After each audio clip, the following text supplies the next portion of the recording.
উদাল পরম প্রেমময় শ্রী শ্রী ঠাকুরের শ্রী রাঙারাতুল শ্রীচরণে আমার শতকোটি প্রণাম। সকলকে আমার আনন্দিত জয় করি।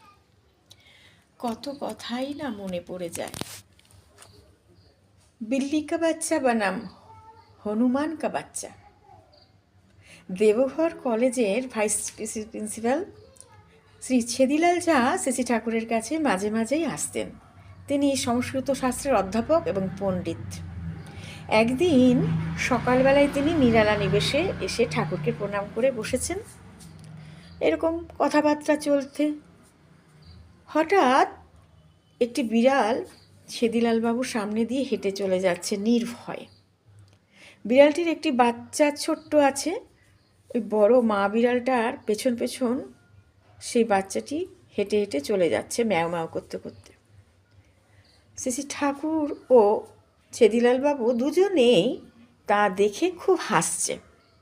ছেদিলালবাবু শ্রী ঠাকুরকে বললেন, বিল্লি কা বাচ্চা হামকো বহুত আচ্ছা লাগতা হ্যায়। বিড়ালের মা বাচ্চাকে রক্ষা করে সব সময় চলে, তাই জন্য। একটু বাদেই একটা বড় হনুমান ঠাকুর বাংলার বারান্দা থেকে লাফ দিয়ে খড়ের ঘরের উপর এসে বসল। তারও কোলে একটি বাচ্চা। ওই হনুমানের বাচ্চাটি হনুমানকে পেটে পিঠে জোরে আঁকড়ে ধরে আছে।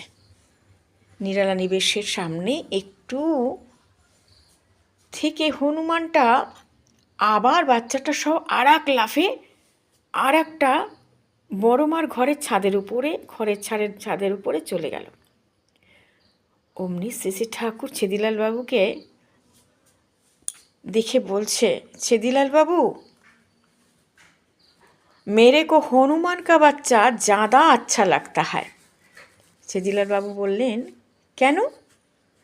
তখন শ্রী ঠাকুর বললেন, হনুমানের বাচ্চাটি তার মাকে আঁকড়ে ধরে আছে, নির্বিঘ্নে ঘুরে বেড়াচ্ছে, নির্ভয়ে ঘুরে বেড়াচ্ছে।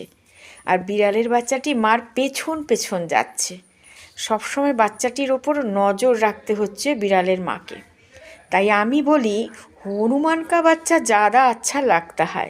বাচ্চাটার টান মায়ের প্রতি যত হয় ততই ভালো। এই ঘটনার মধ্যে দিয়ে ঠাকুর সবাইকে সক্রিয় ভক্ত কেমন হতে পারে তিনি আমাদেরকে বুঝিয়ে দিলেন। যে ঠাকুরকে আমরা আঁকড়ে ধরে থাকব, তাহলে ঠাকুর আমাদের এ জীবনে ছাড়বে না, আমরা ঠাকুরকে জীবনে ছাড়ব না। সকলকে জয়গুরু। Subscribe, like, share.